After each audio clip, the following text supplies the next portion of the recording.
Há décadas as pessoas sonham em explorar o espaço, e desde o ano 2000 tem havido de fato uma presença contínua de pessoas no espaço. E recentemente um novo recorde foi estabelecido. Há apenas algumas semanas, havia 17 pessoas de 5 países diferentes na órbita terrestre ao mesmo tempo. O recorde anterior foi estabelecido em setembro de 2021, durante a missão Inspiration 4, financiada com recursos privados. Naquela ocasião, o número de pessoas em órbita chegou a 14. Então vejamos, recentemente mais 3 pessoas chegaram à Estação Espacial Tiangong da China. Há mais 3 astronautas a bordo da mesma estação, mas eles estão lá desde novembro de 2022 e devem retornar à Terra em junho. Então, há 7 pessoas a bordo da Estação Espacial Internacional. E mais 4 pessoas partiram da ISS a bordo da SpaceX Crew Dragon chamada Freedom. Elas retornaram à Terra com sucesso no dia 30 de fevereiro de 2023, deixando 13 pessoas em órbita. É interessante notar que o recorde atual também inclui a 60ª pessoa a chegar à órbita terrestre. A especialista Rayana Barnawi, da missão AX-2, tornou-se a viajante espacial número 600 e também a primeira mulher saudita no espaço. Mas tenho algo ainda mais emocionante para te contar. Ah, meu Deus! O recorde de maior número de pessoas no espaço, e não apenas na órbita terrestre, também foi batido não faz muito tempo, mas ele durou apenas 5 minutos ou mais. No entanto, durante esse curto período de tempo, havia 20 pessoas fora do planeta. Esse recorde foi estabelecido quando 6 membros da tripulação da Spaceship 2 da Virgin Galactic Unit 25 estavam no espaço ao mesmo tempo que 3 taikonautas chineses que vivem e trabalham a bordo da Tiangong e 11 astronautas a bordo da Estação Espacial Internacional. Isso sim é que é estar cheio de gente por lá. Bem, a Estação Espacial Internacional sempre hospedou a maioria dos viajantes espaciais da Terra, mas aposto que há alguns fatos interessantes sobre essa maravilha do desenvolvimento tecnológico que você ainda não conhece.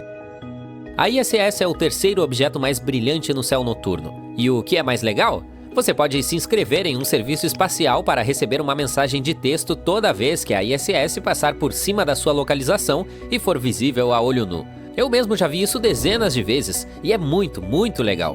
Normalmente você pode vê-la entre o anoitecer e o amanhecer, mas esteja preparado, pois a estação é muito rápida. Ela se move a uma velocidade de 8 km por segundo e circunda nosso planeta a cada 90 minutos. A Estação Espacial Internacional é uma verdadeira quebradora de recordes.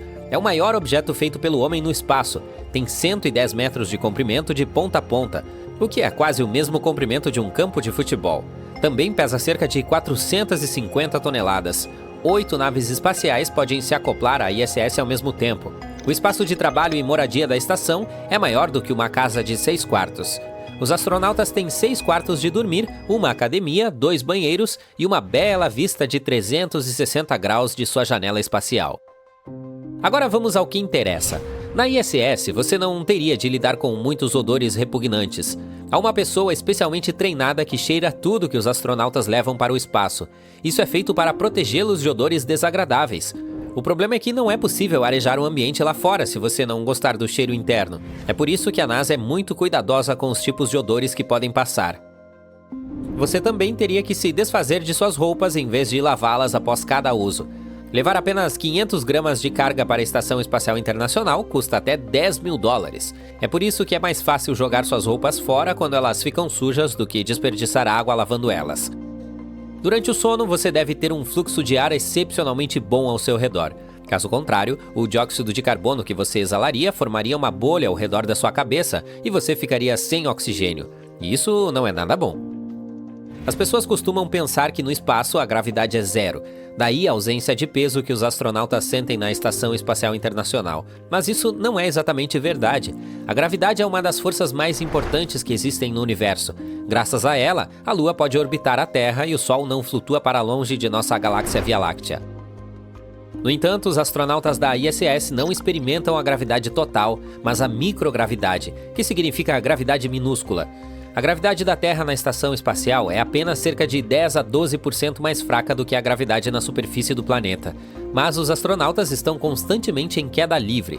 A espaçonave, as pessoas em seu interior e todos os objetos a bordo continuam caindo para frente, não para baixo, mas ao redor do nosso planeta, seguindo uma órbita específica.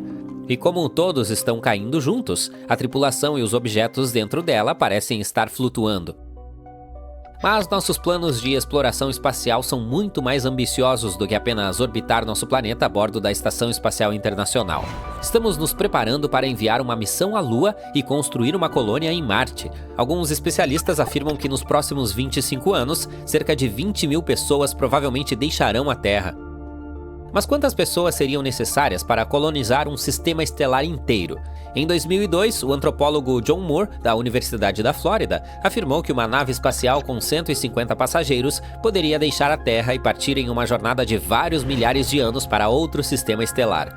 E ao chegar lá, os descendentes da tripulação original poderiam construir colônias em um novo mundo. Isso me parece muito trabalhoso. Vamos continuar. O sistema estelar mais próximo, Próxima Centauri, está a 4,2 anos-luz de distância de nosso planeta. Em se tratando de espaço, é a porta ao lado. Mas para nós é tão longe que precisaríamos construir uma nave espacial de geração para chegar lá. Mas a questão é quantas pessoas você precisaria enviar em uma missão como essa para ter diversidade genética suficiente. Um novo estudo discorda de John Moore, afirmando que deve ser muito mais do que 150 pessoas. De acordo com um cientista da Universidade Estadual de Portland, uma nave espacial que viajasse para um mundo tão distante teria de transportar pelo menos 10 mil pessoas. Esse número pode garantir o sucesso da missão. 40 mil pessoas seria ainda melhor. Quem sabe o que poderia acontecer com os viajantes durante uma viagem tão desafiadora e sem precedentes? No momento, a NASA não está pronta para enviar humanos nem mesmo a Marte, muito menos a um sistema solar distante. Mas algumas organizações privadas estão trabalhando nesse projeto. Elas esperam tornar as viagens interestelares possíveis no próximo século. Elas contam com um grande aumento na velocidade de propulsão, o que poderia reduzir o tempo de viagem entre as estrelas para apenas algumas centenas de anos.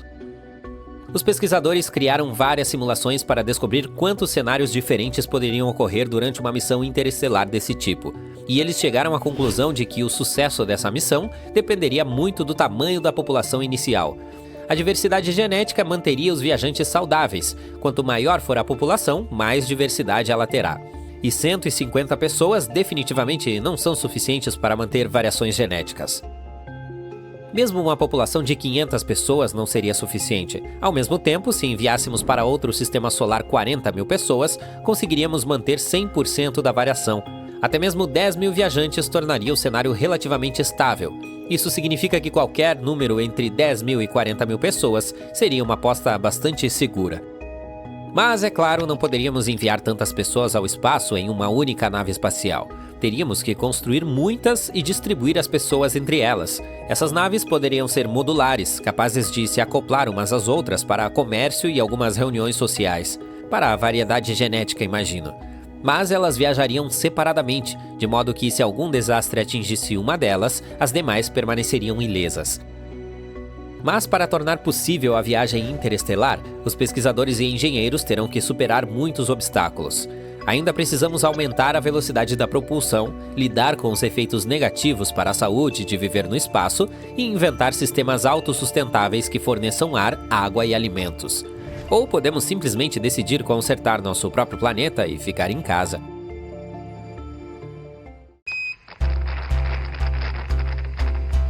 Há muito tempo acreditávamos que o universo inteiro girava em torno de nosso pequeno planeta azul. Isso é chamado de modelo geocêntrico. Achávamos que o Sol, as estrelas e todos aqueles corpos celestes cintilantes dançavam ao nosso redor. Essa teoria era muito popular na Grécia e na Roma Antiga. Gênios famosos como Aristóteles e Ptolomeu realmente adoravam essa ideia. Por que as pessoas acreditavam nisso? Bem, em primeiro lugar temos um ego enorme. Em segundo lugar, havia algumas coisas que pareciam apoiar essa crença. Por exemplo, se você estiver na Terra e olhar para o Sol, parece que o Sol está girando em torno de nós uma vez por dia. A Lua e os planetas pareciam fazer a mesma coisa. A conclusão óbvia é: eles provavelmente estão girando em torno da Terra. Além disso, há o fato de que a Terra parece bastante estável quando se está sobre ela. Parece que ela não está se movendo, não? E devido a essa estabilidade sob nossos pés, as pessoas pensavam que a Terra era imóvel. Mas mesmo naquela época, alguns filósofos gregos e romanos antigos já tinham uma ideia diferente. Eles combinaram o modelo geocêntrico com a ideia de que a Terra era na verdade uma bola redonda flutuando no espaço, e não um disco plano. Eles começaram a ligar os pontos. E depois de algum tempo, o astrônomo e matemático Aristarco de Samos teve uma ideia que mudou o jogo. Ele achava que a Terra poderia não ser o centro de tudo. Ele propôs que tudo girava em torno do Sol. É engraçado pensar que naquela época essa ideia era considerada insana. É por isso que, por algum tempo, a maioria das pessoas manteve aquela visão geocêntrica. Somente depois de muitos séculos foi aceito o modelo heliocêntrico, em que todos os planetas de nosso sistema solar giram em torno do Sol. Essa ideia foi trazida à vida por pessoas como Copérnico, Galileu e Kepler. Aceitar essa mudança não foi fácil para as pessoas. Foi difícil abandonar nossa coroa espacial. Mas aos poucos fomos nos conformando com isso. E ao abandonar essa ideia, descobrimos um mundo totalmente novo. Essa jornada nos levou a uma constatação surpreendente. Não apenas não somos o centro do universo, não somos nada além de um pontinho. Somos um ponto microscópico em uma galáxia em expansão chamada Via Láctea. A descoberta da Via Láctea começou em nossos próprios quintais. Se você já olhou para as estrelas em uma noite clara, deve ter notado uma faixa tênue e luminescente se estendendo.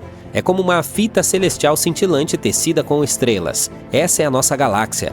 Ela recebeu o nome de Via Láctea porque parece que alguém derramou leite em uma estrada. Ela foi perfeitamente retratada nos anos 90 pela Voyager 1. A espaçonave da NASA tirou uma foto chamada O Pálido Ponto Azul. Esse minúsculo pixel, quase impossível de ser visto, é o nosso planeta. A foto foi tirada a uma distância arrepiante de 5,96 bilhões de quilômetros do Sol. Em uma escala universal, essa distância não é nada, mas para nós é inimaginável. Assim, quando os cientistas descobriram a Via Láctea, eles se armaram com telescópios. Seu objetivo era mapear os territórios inexplorados do céu noturno e, é claro, encontrar nosso lugar nesse mundo gigantesco. Para fazer isso, primeiro tivemos que desvendar os segredos da estrutura de nossa galáxia. Podemos ver claramente que ela tem uma formação semelhante a uma faixa. Isso provavelmente significa que nossa galáxia não é uma bola grande e redonda, como os planetas e as estrelas. Na realidade, ela parece mais com uma panqueca gigante, um disco achatado. E podemos ver que não estamos acima nem abaixo dela, estamos bem no prato.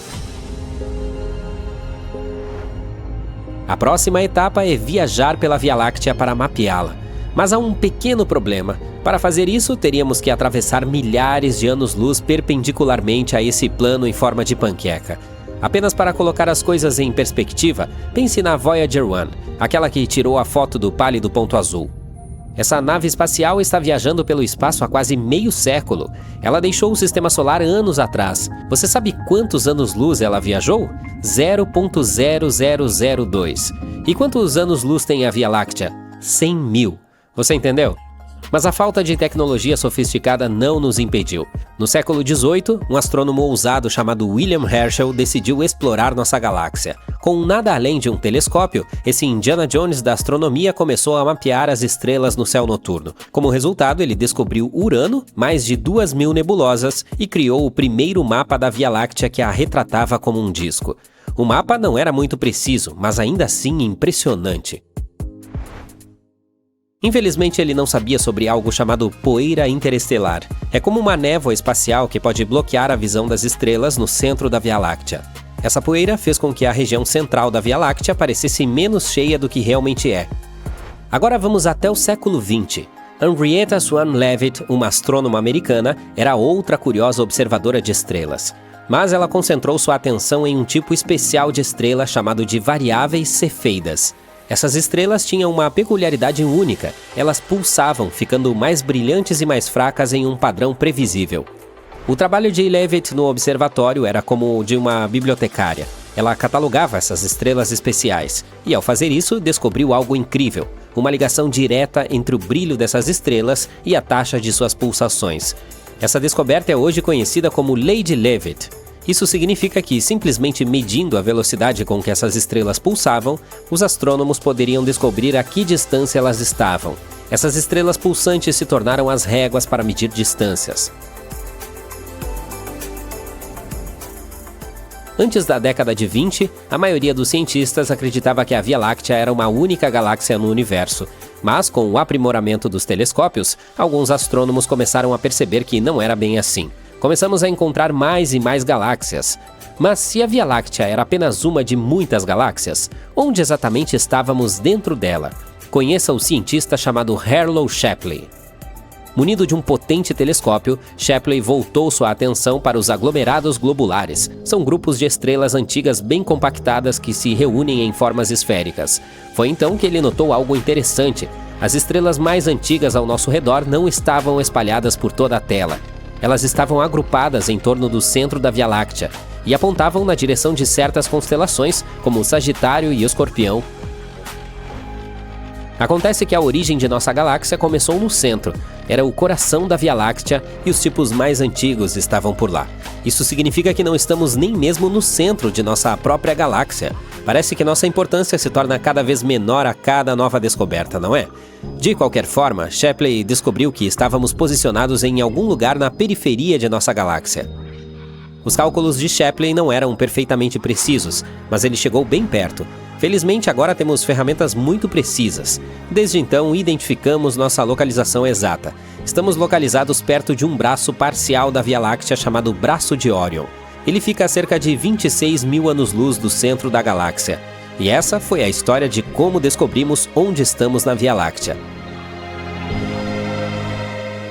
Você acha que essa história acabou? Absolutamente não. Conheça Gaia, o cartógrafo celestial da Agência Espacial Europeia. Lançado em 2023, o Gaia embarcou em uma missão ousada. Ele deve mapear a Via Láctea com detalhes sem precedentes. Não apenas um mapa aproximado, mas um fotógrafo capturando cada nuance de nossa galáxia. O Gaia está reunindo as posições e os movimentos de cerca de 1 bilhão de estrelas. E isso representa apenas 1% das estrelas da Via Láctea. Mas mesmo essa pequena fração é suficiente para criar uma obra-prima de cartografia cósmica. Que grande jornada foi essa? Ela nos levou a deixar de pensar que a Terra era o centro do universo para perceber que somos menos do que um grão no grande esquema das coisas. Mas o mais importante é que essa história mostra a motivação da humanidade para desvendar os mistérios do mundo. E sempre há algo novo para explorar. As descobertas continuam chegando, portanto, fique atento e continue olhando para o céu noturno. Você está viajando pelas profundezas do espaço sideral, circulando estrelas e galáxias inteiras. Uau! Parece que esta nebulosa multicolorida logo entrará em colapso sob seu próprio peso e explodirá como uma supernova. Agora vamos circundar cuidadosamente este buraco negro. Tente não ser pego pelo campo gravitacional dele, ou ele vai engoli-lo como um monstro espacial. Espere. O que é aquela estrutura estranha ali? É uma muralha brilhante.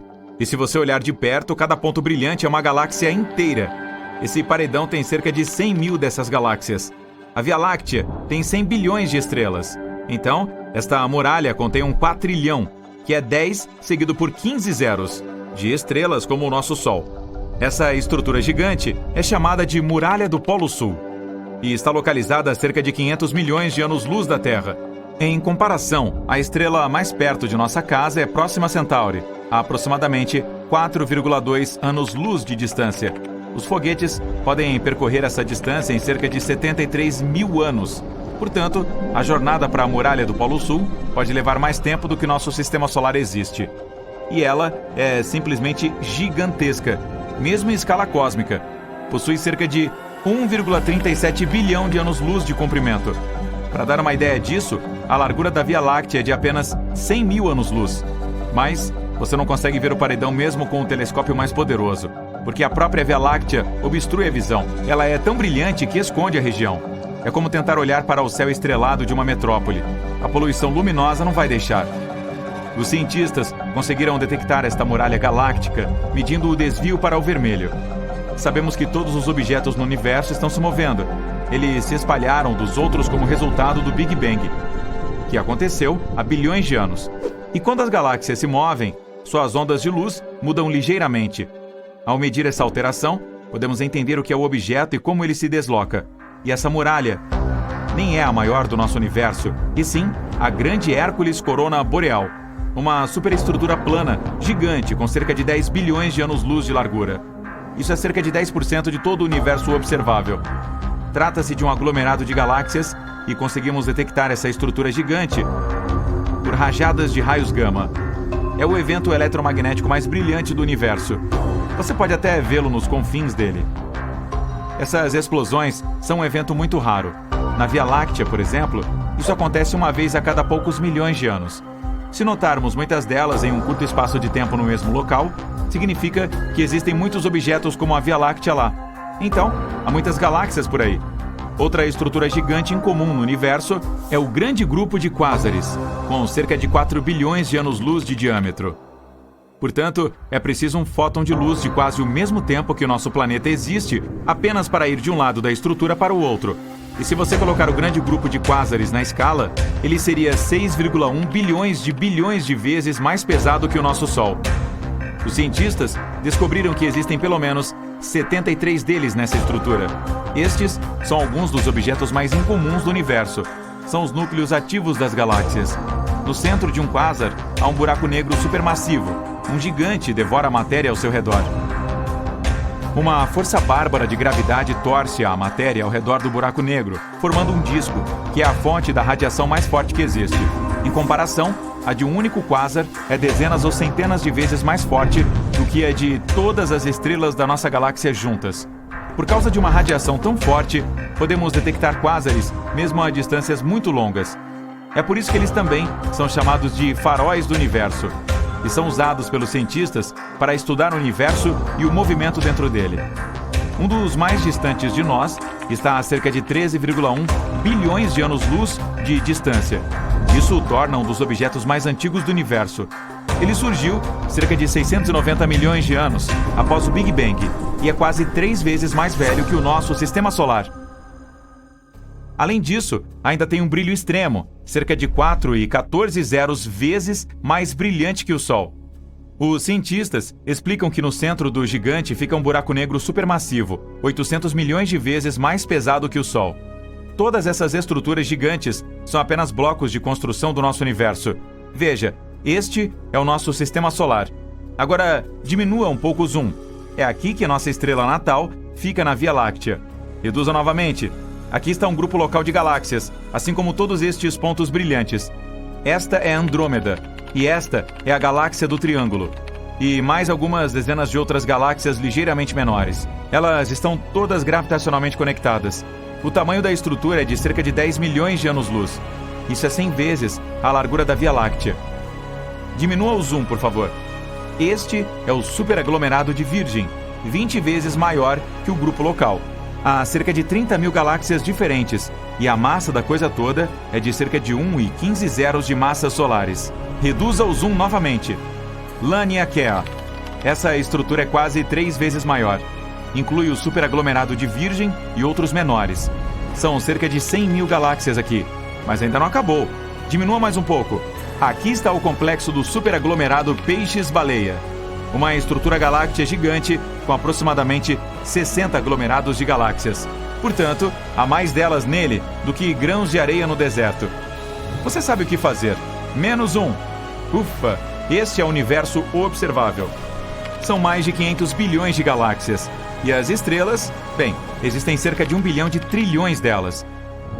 O universo observável tem sua própria estrutura. Aglomerados de galáxias formam cadeias e muralhas, como você já viu. Mas esses fios são separados por imensas regiões de vazio absoluto, as áreas chamadas de vazios. Nesses lugares não existe matéria alguma, há menos moléculas neles do que em uma sala vazia. Um desses vazios tem uma reputação muito mística, é o supervazio de Eridano, ou ponto frio. Ele surgiu apenas 380 mil anos após o Big Bang. Tem quase 1 bilhão de anos-luz de largura e pode conter centenas ou milhares de galáxias com trilhões de estrelas. Alguns cientistas acreditam que pode ter sido o resultado da maior colisão de todos os tempos, envolvendo universos. Existe uma teoria de que o nosso é uma espécie de bolha, uma enorme esfera que contém todas essas muralhas e cadeias de galáxias. Agora, imagine que há um número infinito dessas bolhas. Podem ser mundos paralelos ou universos diferentes. Muitos anos atrás, uma delas chegou perto da bolha do nosso universo. As paredes se tocaram e os dois universos se conectaram por um tempo, como duas gotas de água se juntando, mas o outro continuou se movendo. A área onde as bolhas se uniram ficou cada vez mais fina até que essa conexão se rompeu e elas se separaram uma da outra. Neste ponto, o segundo universo arrancou parte do material da nossa bolha. Todas aquelas galáxias que costumavam preencher o supervazio de Eridano acabaram em um universo paralelo. Os cientistas supuseram que poderíamos viajar através de outras bolhas. Voar até a suposta muralha do nosso universo levaria uma eternidade e demoraria ainda mais para viajar pelo espaço interuniversal. Então, temos que usar portais ou buracos de minhoca. Aqui está como funciona. Imagine um pedaço de papel com o ponto A de um lado e o B do outro. Em vez de percorrer toda a folha de papel, apenas a dobramos, de modo que o ponto A fique logo acima do ponto B. Tudo o que resta é fazer um pequeno buraco, e a viagem leva apenas alguns instantes. Alguns cientistas acreditam que esses atalhos pelos universos ficam dentro de buracos negros. Mas como sobreviver caindo em um deles? É preciso apenas escolher um que seja grande o suficiente. Tudo se resume à gravidade. Imagine que você está caindo em um buraco negro agora. Quanto mais perto chega dele, mais força ele exerce, e se intensifica a cada centímetro. Em um ponto, a força gravitacional que afeta a sua cabeça é muito mais forte do que nos pés. Então você se transforma em espaguete. Mas, se escolher um buraco negro supermassivo como os dos centros das galáxias, a força gravitacional aumenta gradualmente. Eles podem ser milhões de vezes mais pesados que o Sol e muito maiores. Mas a força gravitacional na sua cabeça e em seus pés será quase igual. E você ainda se sentirá confortável. Quem sabe, talvez, se conseguir sobreviver a uma queda em um buraco negro tão grande, você se encontre em um universo completamente diferente, onde diferentes leis da física se aplicam, mas até agora, isso é apenas uma teoria. Este é o nosso planeta natal, a Terra, e seu satélite, a Lua. Afastando a imagem, aqui está o nosso Sistema Solar. Um pouco mais, a Via Láctea. E somos um pequeno ponto entre um número infinito de estrelas. Agora ainda mais longe, um aglomerado de galáxias. Pontos e redemoinhos no espaço sem fim. Mais adiante, tem o superaglomerado Laniakea. O pontinho aqui é a nossa galáxia. Seguindo em frente, o superaglomerado Hydra Centauro. Enormes aglomerados compreendendo milhares de galáxias não são mais do que uma partícula daqui. Em seguida, o superaglomerado Pavo Indus, uma área de 200 milhões de anos-luz de largura. Podemos afastar a imagem até vermos todo o universo observável. Cada pequeno ponto aqui, na verdade, contém milhares de galáxias e quadrilhões de estrelas. Os cientistas especulam que o nosso universo pode parecer uma bolha, que pode colidir com outro universo. Sim, outros universos poderiam existir. Na verdade, até mesmo um número infinito deles. Todos poderiam ter surgido depois do Big Bang. A colisão entre eles também não é impossível. Pelo menos isso pode ter acontecido antes. E a prova está aqui, na direção da constelação de Eridanos. Este lugar se chama o Supervazio de Eridanos, com cerca de 1 bilhão de anos-luz de largura. Em comparação, a largura de toda a nossa galáxia é de apenas cerca de 100 mil anos-luz. Não há absolutamente nada neste lugar, e pode ser um vestígio de uma antiga colisão entre o nosso universo e outro. Os cientistas acreditam que estavam passando um pelo outro, quando a distância entre eles era mínima. As forças gravitacionais das bolhas começaram a puxar uma em direção à outra, assim como duas gotas de água tentando se conectar quando estão perto. Mas a velocidade dos universos era muito alta para que continuassem interagindo. Então, o outro universo acabou rasgando um pedaço da nossa bolha. Podem ter existido cerca de 10 mil galáxias nesse vazio, e todas foram destruídas ou tomadas pelo outro universo. Vamos viajar para a borda do nosso, para ver como essa colisão pode ter ocorrido. Estamos a 10 bilhões de anos-luz de nossa casa. Aqui, em outra galáxia, vemos nebulosas incríveis de diferentes cores e formas. E se você olhar na outra direção, há uma parede enorme se movendo para a nossa. Todas essas faíscas brilhantes são enormes galáxias, prestes a colidir conosco. Mas, na verdade, é um espelho enorme que só reflete nosso universo. Aqui, o espaço-tempo é distorcido e começa a ser puxado para outro universo a uma velocidade tremenda. As leis usuais da física podem simplesmente parar de funcionar neste momento. A gravidade pode desaparecer, e com isso, todas as estrelas explodiriam, e as pessoas na superfície dos planetas ficariam com ausência de peso. Porém, se os universos não fossem uma tangente, mas caíssem diretamente um no outro, as coisas seriam muito mais assustadoras. A enorme quantidade de energia de colisão provavelmente causaria uma explosão incrível. Sua força simplesmente destruiria tudo em nossas bolhas. Ainda assim, as duas bolhas também podem começar a se fundir. No início, todas as galáxias nas bordas dos universos seriam dilaceradas. Mas então a fusão começaria. As galáxias começariam a se mover caoticamente e passariam uma pela outra, se separariam, colidiriam e explodiriam. A colisão de duas é um acidente de enormes proporções. Isso pode acontecer com a nossa casa muito em breve, em termos espaciais. A de Andrômeda está vindo na nossa direção. É uma galáxia espiral com cerca de 2 vezes o tamanho da nossa. E tem cerca de 1 trilhão de estrelas lá, o que é 2 vezes mais do que na nossa Via Láctea. No centro desta galáxia brilhante esconde-se uma besta enorme, um buraco negro. Seu peso é de 2,8 a massa do Sol. Gigantes vermelhas centenas de vezes maiores que o nosso Sol. Pulsares emitindo enormes quantidades de energia, como holofotes. Estrelas intergalácticas e muitos buracos negros grandes e pequenos. Essa mistura de objetos perigosos está se movendo em nossa direção, a 110 km por segundo. Uma viagem de Nova York a Los Angeles a essa velocidade levaria apenas meio minuto. O disco de Andrômeda já pode ser visto sem ajuda em noites sem lua. Com o passar do tempo, ficará ainda maior. À medida que Andrômeda se aproxima de nós, sua força gravitacional começará a esticar os braços de nossa galáxia espiral. Vai começar a desenrolá-los. As estrelas e planetas perderão suas órbitas. Um cenário possível é que um asteroide desconhecido, ou mesmo um planeta anão da galáxia de Andrômeda, colidirá com a Terra a uma velocidade incrível. Nosso planeta explodirá como um balão nesse impacto. Nossa! Outra observação envolve colisões estelares. Nosso Sol se chocaria com outra estrela. A maior começará lentamente a consumir a menor. Primeiro, roubará as camadas superiores leves dela. Depois, a engolirá como um espaguete, ou até mesmo como rigatone. Quando uma estrela grande atinge seu peso crítico, explode, o que destrói tudo ao seu redor, incluindo o nosso sistema solar.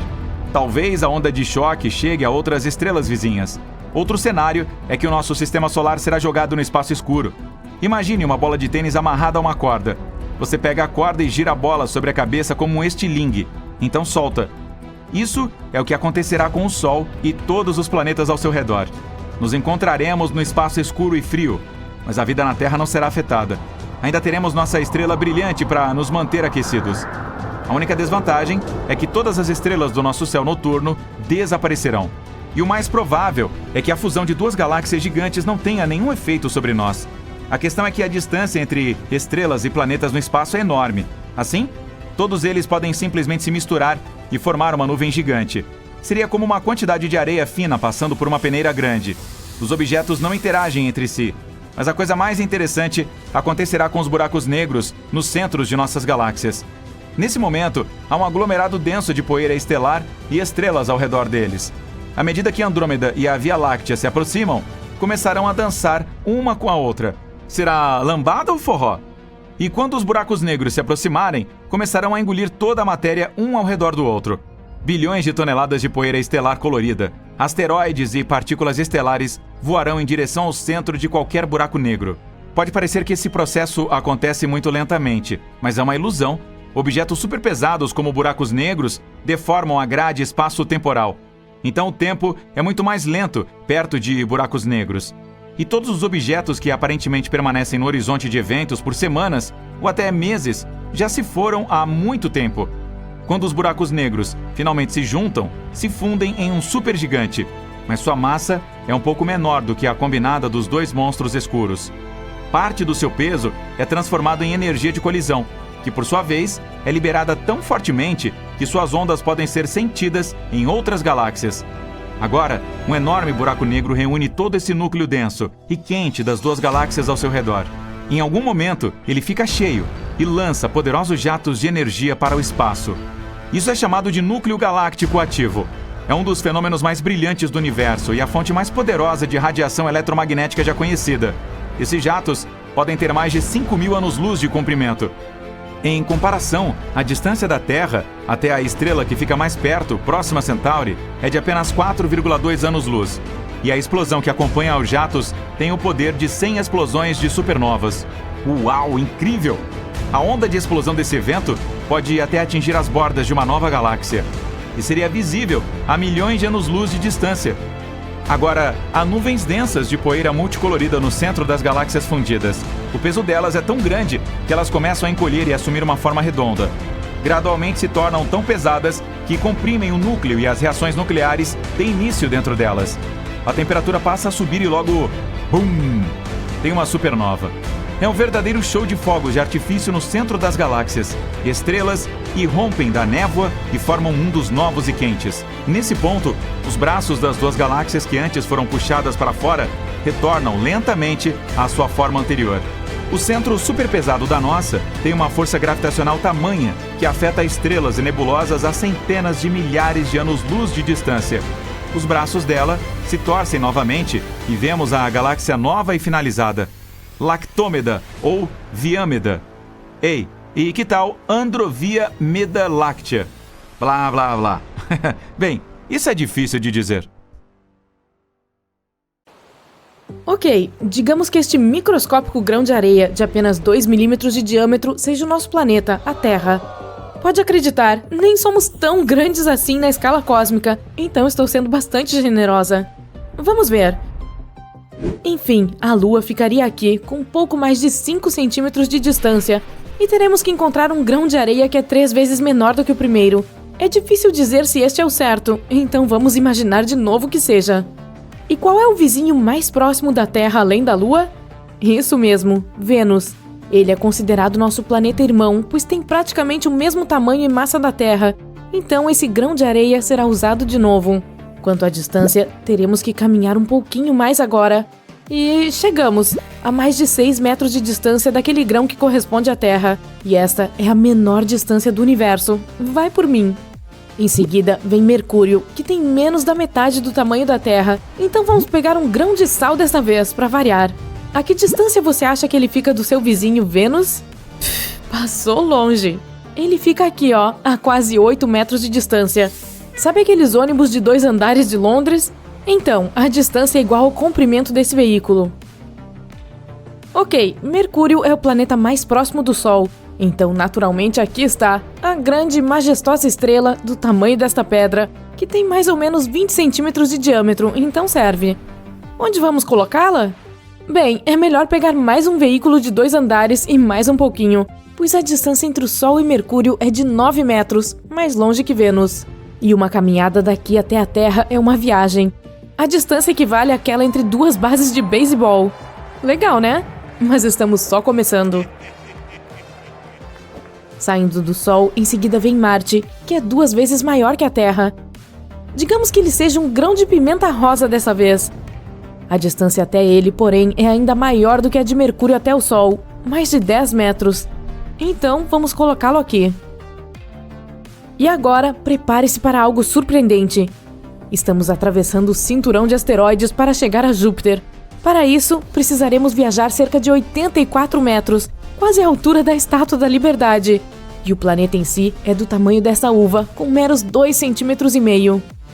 Agora vamos pegar uma uva menor e percorrer mais 100 metros. É essa a distância entre Saturno e Júpiter. Você ainda consegue ver a nossa pedra, quer dizer, o Sol, daqui? Eu acho que não consigo. Agora, se você pegar a ponte Golden Gate dos Estados Unidos e considerar os pontos mais alto e mais baixo dela, esta seria a distância entre Saturno e Urano, o 7º planeta do Sistema Solar. Viu só como a distância aumenta cada vez mais? E ainda está longe de acabar. Conheça Netuno, o irmão de Urano. Embora eles sejam vizinhos, andaremos mais 250 metros para chegar até ele. Coloque 5 piscinas olímpicas lado a lado e você terá a escala certa. O antigo planeta 9, Plutão, é nosso próximo destino. Se partirmos diretamente do Sol, ele ficará a mais 4 piscinas olímpicas de distância e será do tamanho de uma lasquinha de pimenta do reino. Plutão é 6 vezes menor do que a Terra. E agora vem o que mal conseguimos imaginar. Vamos primeiro voltar para o Sol e começar nossa jornada a partir de lá. Lembra da distância? Isso mesmo, mais de 800 metros de distância agora. Para chegar à fronteira do Sistema Solar a partir desse ponto, teremos que viajar 4 vezes ao redor do planeta. Sim, ainda estamos na escala onde o Sol corresponde a uma pedra de 20 centímetros. E quando terminarmos, estaremos em um cinturão gigante de pedaços de gelo flutuantes, a nuvem de Oort. O comprimento desse cinturão vai bem além dos limites do nosso planeta, mas vamos tentar. É só pegar 3 pedras do mesmo tamanho do nosso Sol aqui e colocá-las lado a lado. Agora, imagine que cada uma dessas pedras seja do tamanho real do Sol. Esse é o tamanho da nuvem de Oort para você, que forma um círculo ao redor do sistema solar inteiro. Se a colocarmos na escala inicial, nem vai dar para ver o Sol. Ele será do tamanho de um átomo. Então, vamos sair daqui e começar tudo de novo. Que tal? Ok, agora este anel de pedras contém dentro de si um volume imensurável de espaço. Seu raio é de aproximadamente 1 ano-luz, ou 1 centímetro na nossa escala. Isso seria o marco zero de todas as descobertas futuras. O sistema estelar mais próximo daqui é Alpha Centauri, e ele estará a cerca de 4 centímetros de distância. Ele consiste em 3 estrelas e pelo menos um planeta que pode ser habitável. O sistema é muito pequeno para ser visto nessa escala, mas vamos fingir que este grão de areia serve, e vamos seguir adiante. Agora vamos para a borda da galáxia Via Láctea, nosso lar. A galáxia em si tem cerca de 100 mil anos-luz de diâmetro, mas não estamos muito longe do seu centro, então nossa jornada durará apenas 50 mil anos-luz. Na escala minúscula que criamos aqui, ela teria um pouco mais de 500 metros. Se conseguíssemos deitar a torre CN de Toronto, no Canadá, essa distância seria o comprimento dela mais uns 3 metros. A partir daqui, a galáxia mais próxima de nós é Andrômeda. Em um futuro distante, ela colidirá com a Via Láctea, mas agora, para chegar lá, precisaremos viajar cerca de 25 quilômetros. Isso dá 2,5 milhões de anos-luz em números reais. Se estiver interessado, isso também equivale a 2,5 vezes a distância da superfície até o ponto mais profundo da Fossa das Marianas, conhecido como Depressão Challenger. Em seguida, temos um objeto que poderia finalmente ser de grande escala, a NGC 604, uma nebulosa localizada na galáxia do Triângulo. Se caminhássemos em linha reta, precisaríamos viajar apenas 2 quilômetros de onde estamos agora. Então vamos fazer isso. E a nebulosa em si tem cerca de 1.500 anos-luz de diâmetro, o que equivale a 15 metros. É um prédio de 5 andares. Mas vamos voltar cerca de 800 metros para observar outra coisa. Este objeto é quase do tamanho exato de um Boeing 747 e, surpreendentemente, é uma galáxia. Uma galáxia anã, para ser mais precisa. A Messier 32 tem 6.500 anos-luz de diâmetro e é um satélite para a galáxia Andrômeda. Elas se movem juntas e a Messier é puxada pela gravidade de sua irmã mais velha. Agora vou levar você para o melhor passeio da sua vida. Prepare-se, vamos percorrer distâncias e nos deparar com tamanhos que pareceriam impossíveis se fossem verdade. Primeiro, vamos voltar ao círculo de pedras que é o nosso sistema solar. Partindo para cima e para fora do nosso sistema solar, podemos ver a Via Láctea, com seu 1 quilômetro de largura. E se subirmos mais, veremos o vazio ao redor da galáxia que já exploramos hoje, 25 quilômetros de nada. Depois, veremos as galáxias e as galáxias anãs que ficam ao redor da nossa. Primeiro a Andrômeda, e então as outras, até chegarmos a um ponto alto o suficiente para ver o grupo local todo. Ele é o conjunto galáctico no qual a Via Láctea corresponde a não mais que 1% dele. O diâmetro total seria de quase 100 quilômetros. Mas continuamos subindo.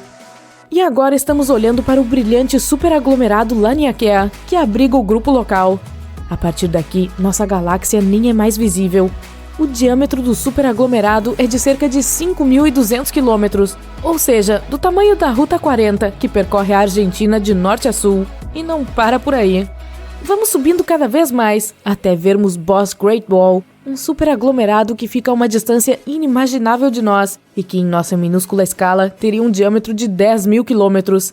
Isso é maior que a Grande Muralha da China, com todas as suas ramificações. Agora entendi porque se chama Boss. E finalmente, estamos lá em cima, no espaço sideral agora. Embora o modelo da nossa galáxia inteira tenha ficado tão longe lá embaixo que já não é mais possível vê-la sem um telescópio. E agora estamos olhando para a maior coisa observável do universo, Grande Muralha Hércules Corona Borealis. Na nossa escala, ela ficaria a 100.000 quilômetros de distância da Terra, ou a 1/4 da distância até a Lua. E seu diâmetro é o mesmo, então equivale a mais 1/4 do caminho. Há trilhões e trilhões de galáxias, nebulosas, estrelas e infinitas possibilidades por lá. E mesmo assim, o universo está sempre expandindo. Então, isso tudo é só o começo. Vamos voar para bem longe da Terra para olhar para ela à distância. Ela brilha como uma árvore de Natal. As grandes cidades parecem manchas amarelas à noite. E durante o dia, vemos estruturas estranhas, como uma ilha em forma de palmeira nos Emirados Árabes ou uma faixa escura que atravessa toda a China, a Grande Muralha. Todos esses são vestígios da existência humana. Agora vamos apontar nosso telescópio para outros planetas. Marte? Ele é apenas um deserto vazio e sem fim. Vênus? Apenas rochas e vulcões. Mesmo se olharmos para o espaço distante, todos os planetas são desertos e sem vida. Nenhum único vestígio de uma civilização extraterrestre. Muitas pessoas estão convencidas de que a vida na Terra não é exclusiva. Aqui está a nossa galáxia. Existem bilhões de estrelas semelhantes ao Sol. E aqui está todo o universo observável com bilhões dessas galáxias. Existe um número quase infinito de estrelas, e perto de cada uma delas pode haver mundos habitáveis. Mas pode ser que não tenhamos ainda encontrado vida em outros planetas, pois ela se esconde de nós sob a superfície. Por exemplo, existe Europa, que é um satélite de Júpiter ligeiramente menor que a nossa Lua. A estrutura dela lembra um ovo cozido, e a superfície é uma crosta dura de gelo. Mas se você pegar uma broca grande o suficiente, pode chegar até a gema líquida, um oceano de água. Júpiter e seus satélites ficam bem longe do Sol, então é bastante frio lá, cerca de 170 graus negativos. Assim, a água líquida instantaneamente se transforma em gelo. Mas Júpiter tem uma forte força gravitacional. Isso causa muito atrito dentro da Lua Europa, e o núcleo dela se aquece. O calor derrete o gelo, e assim temos um oceano aquoso sob sua superfície. A água é a base de toda a vida, portanto, pode haver bactérias simples nesse oceano. E quem sabe, talvez existam outras formas de vida por aí. Por exemplo, peixes com formatos estranhos. Devido à fraca gravidade, os corpos são formados diferentemente. Ou algo como baleias que se alimentam de plâncton. Em 2009, os cientistas encontraram um planeta completamente coberto por um oceano, o GJ 1214. Ele fica a 40 anos-luz da Terra, e cerca de 75% da massa dele é água. Ainda assim, as temperaturas neste planeta são tão altas que a água evapora e assume a forma de água superlíquida. Há tanto vapor lá que ele parece tão espesso quanto a própria água. Nenhuma vida poderia existir em tais condições. Mas os cientistas descobriram recentemente pelo menos 24 planetas melhores que a Terra e os chamaram de superhabitáveis. Esses planetas orbitam estrelas distantes em suas zonas habitáveis. Esse é o ponto ideal a uma distância perfeita da estrela. No nosso sistema solar, Vênus, Terra e Marte ficam nessa zona. Um planeta superhabitável deve ser 10% maior que a Terra e ter uma gravidade mais forte, pois dessa forma pode ter uma atmosfera mais densa. Uma temperatura 5 graus mais alta do que a da Terra tornaria o planeta mais úmido. Isso encorajaria uma variedade de organismos vivos lá. Esses planetas podem ser ótimos para a vida, mas é difícil dizer se já existe vida lá. O principal sinalizador que confirmaria a existência de uma civilização avançada poderia ser as ondas de rádio. Imagine um planeta habitável semelhante à Terra. No processo de evolução, seres inteligentes surgiriam lá, como os humanos. Eles seriam muito mais altos por causa da baixa gravidade, e seus olhos seriam adaptados à luz de outra estrela, muito mais brilhante que o Sol. Mais cedo ou mais tarde, essa civilização terá que usar ondas de rádio para se comunicar. Podemos pensar nessas ondas como o som alto dos alto-falantes. Aqui está a Terra. Agora estamos usando ondas de rádio ativamente, e o ruído que vem do nosso planeta é muito sério. Se um planeta vizinho tivesse radiotelescópios, aqueles grandes pratos que captam essas ondas, perceberia que a vida está desabrochando aqui. Existem muitos radiotelescópios na Terra que estão apontados para o espaço distante à espera de um sinal de extraterrestres, mas ainda não captamos nada. Ainda assim, isso não significa que não haja um planeta em algum lugar do universo que emita ondas de rádio. É tudo uma questão de distância. Estamos saltando 200 anos-luz para outra estrela. Suponha que exista um planeta X onde exista vida. A civilização aqui é avançada o suficiente para usar ondas de rádio. Então, eles liberam a primeira onda no espaço. Nossos radiotelescópios não serão capazes de detectá-la até 200 anos depois. Isso também funciona ao contrário. A comunicação de rádio na Terra só existe desde 1895. Nosso sinal de rádio não alcançará o planeta X até 2095. E só então os alienígenas ouvirão nossa voz. Mas esse ruído do rádio não dura muito. A cada ano, nossa tecnologia melhora e o nosso ruído do rádio diminui. Estamos começando a utilizar a comunicação móvel, TV a cabo e fibra ótica. Tudo isso reduz o volume do nosso planeta no espectro do rádio, e logo nos tornaremos simplesmente invisíveis para outros planetas. A mesma coisa está acontecendo do outro lado. Portanto, as ondas de rádio vindas de civilizações são um breve pico na escala cósmica, e não podemos aceitar o silêncio do rádio como prova de que não existe vida extraterrestre. Um telescópio gigante que poderia tirar uma foto direta de um planeta possivelmente habitado mudaria a situação. Ampliamos a foto e lá está ela. Vemos cidades alienígenas com edifícios altos e muitas antenas, mas neste momento não conseguimos olhar tão longe. O que conseguimos é tirar fotos de Marte e seus satélites, mas até mesmo a qualidade delas nos engana. Por exemplo, Sidônia. Uma formação nessa região de Marte parece um rosto humano. Pensávamos que pudesse ter existido uma civilização antiga lá que tivesse feito algum tipo de escultura ou memorial. Teorias mais extravagantes diziam que estes eram os restos mortais de um humano gigante e que existiria o corpo inteiro dele sob as areias de Marte. Mas na verdade, se mostrou ser apenas um morro. Os ventos fortes abriram alguns buracos ali, e quando batia uma sombra nesses buracos, nós os enxergávamos como os olhos humanos e uma boca. Ou um monólito no satélite de Marte, Phobos. Encontramos uma rocha lisa que era quase tão alta quanto a pirâmide de Quéops. Essa notícia gerou muitas teorias sobre a civilização que a construíra, mas acabou por ser nada mais do que uma rocha. O número infinito de estrelas e mundos ao seu redor quase garante a existência de outras civilizações. Mas então, por que elas não viriam para a Terra, certo? Achamos que a vida em todo o universo se desenvolve em cenários semelhantes. O surgimento de formas de vida simples, seguido pela evolução e crescimento de uma civilização tecnologicamente avançada. Mas, assim como na Terra, cataclismos acontecem lá também, causando extinções em massa. Meteoritos, por exemplo. Talvez houvesse uma civilização lá, pronta para ir para o espaço sideral. Mas um enorme meteorito, como o que varreu os dinossauros da superfície da Terra, fez essa civilização desaparecer, e a vida naquele planeta começou um novo ciclo do zero. Além disso, quanto mais avançada a civilização, maior o risco de sua autodestruição. Os cientistas podem conduzir experimentos em máquinas como o Grande Colisor de Hadrons e acidentalmente criar um buraco negro ali. Ele começaria a engolir tudo ao seu redor e crescer. Em breve, todas as cidades super desenvolvidas dessa civilização e todo o planeta simplesmente desapareceriam.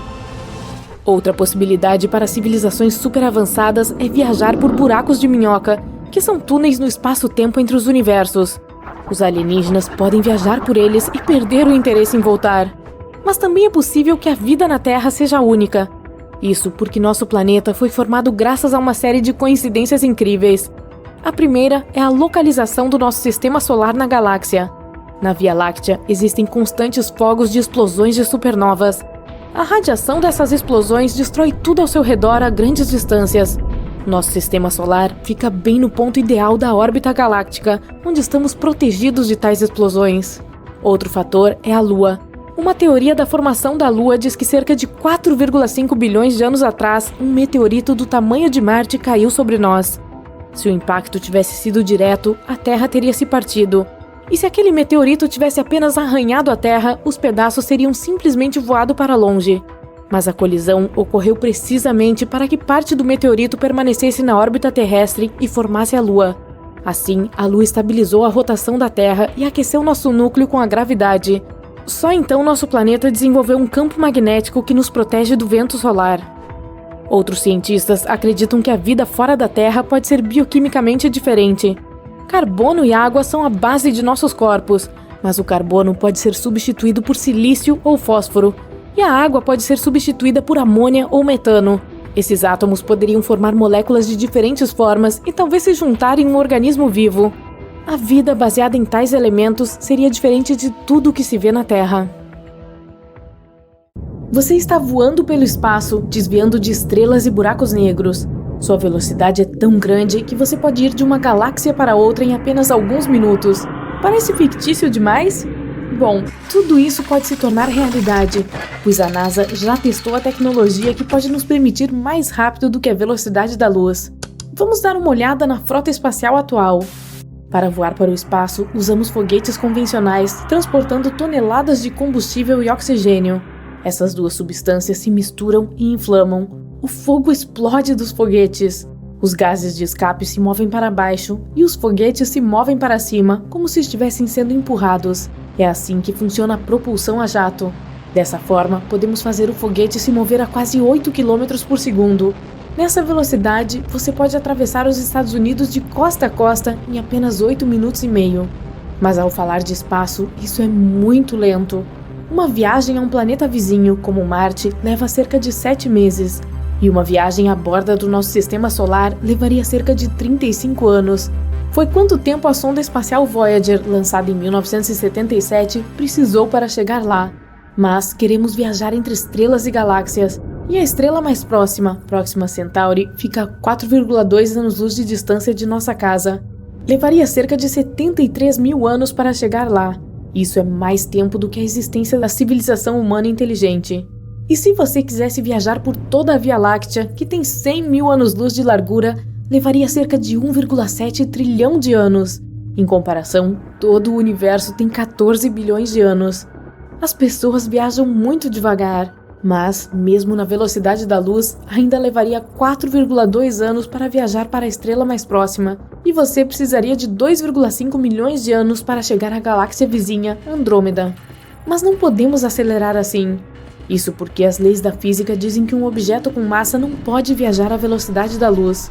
Um fóton de luz tem um peso infinitamente pequeno, mas se você quiser acelerar até mesmo um pequeno grão de areia a essa velocidade, precisará de uma quantidade infinita de energia. Talvez até mais do que existe em todo o universo. Mas os cientistas podem ter encontrado uma maneira de contornar as leis da física.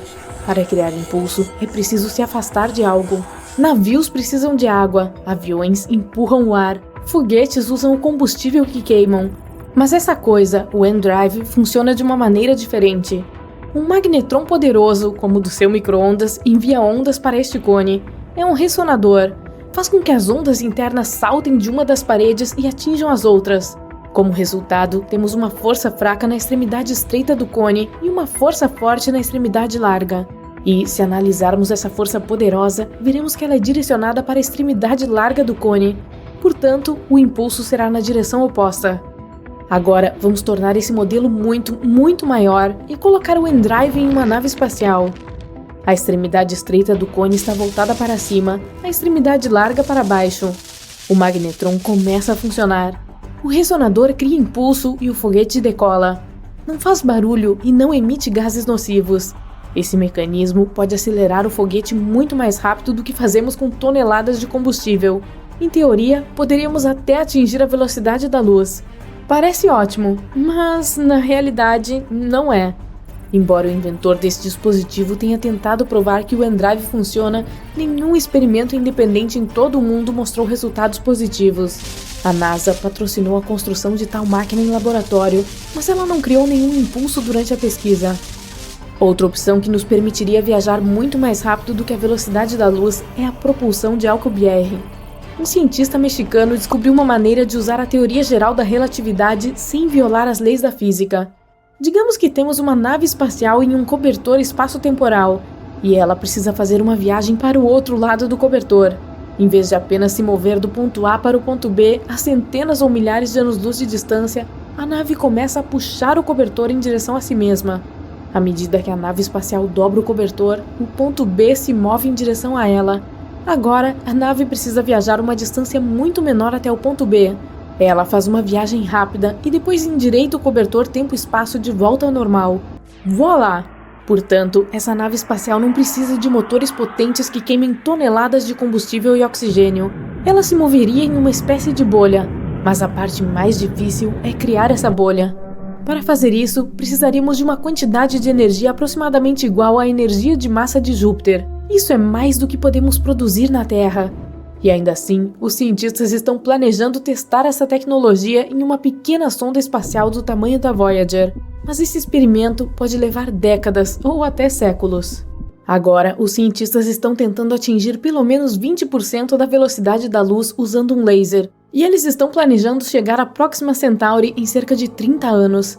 É provável que aconteça assim. Uma nave-mãe será lançada da Terra. Ela carregará milhares de sondas espaciais do tamanho de uma unha. Depois de atingir a órbita, a nave-mãe lançará as sondas no espaço. Cada sonda então levantará uma vela, um pedaço fino e reflexivo de material do tamanho de um estacionamento.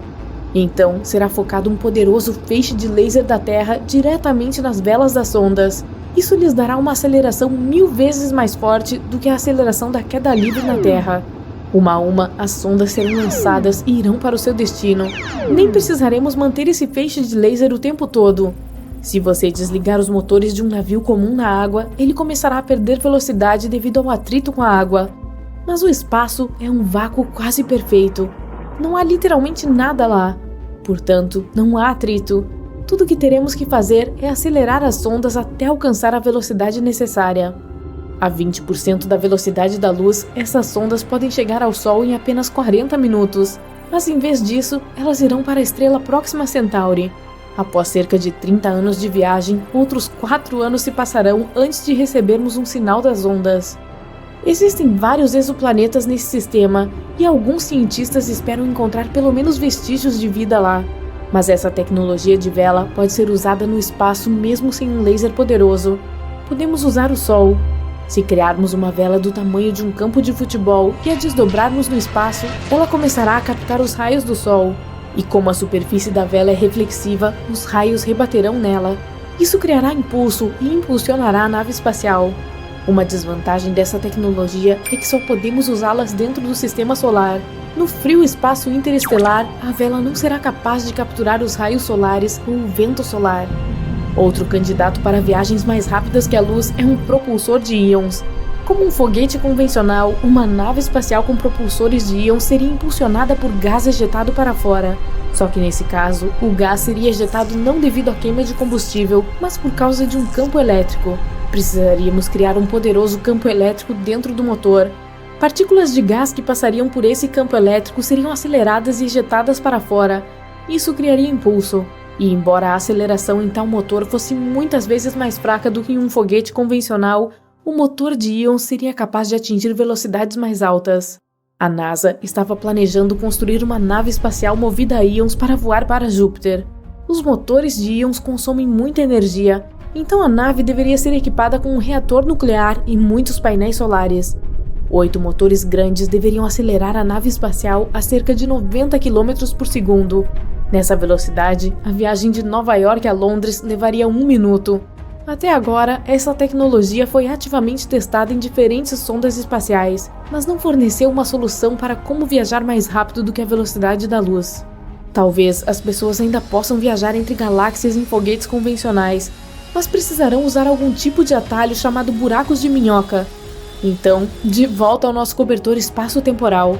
O ponto A fica em uma extremidade e o ponto B está na outra. Em vez de viajar por todo o cobertor por milhões de anos, você pode simplesmente dobrá-lo. Então o ponto B estaria logo acima do ponto A, e você poderia chegar lá rapidamente através de um pequeno túnel entre eles. Esses túneis são chamados de buracos de minhoca. Alguns cientistas acreditam que buracos de minhoca podem existir dentro de buracos negros, mas há 2 problemas aqui. O buraco negro mais próximo fica a 1500 anos-luz de distância, então uma viagem para lá levaria muito tempo. O segundo problema é a gravidade do buraco. Os buracos negros têm atração gravitacional mais forte que qualquer outro objeto no universo. Sua gravidade pode esmagar qualquer nave espacial. Isso porque a força gravitacional aumenta a cada centímetro que você se aproxima do centro do buraco negro. E a força que afetaria o nariz da nave espacial seria muito mais forte do que a força que afetaria a cauda. Isso faria a nave espacial virar espaguete e ser dilacerada. Mas há uma teoria afirmando que uma nave espacial ou mesmo uma pessoa pode sobreviver caindo em um buraco negro. Mas somente se o buraco negro for supermassivo, como os que se encontram nos centros das galáxias. Eles podem ser milhões e bilhões de vezes mais pesados que o Sol, mas mesmo sendo mais pesados, eles também são maiores em tamanho. Isso significa que a gravidade provavelmente não aumenta tão rápido lá. Você ou sua nave espacial podem não se transformar em espaguete e podem até ver o que há no coração do buraco negro.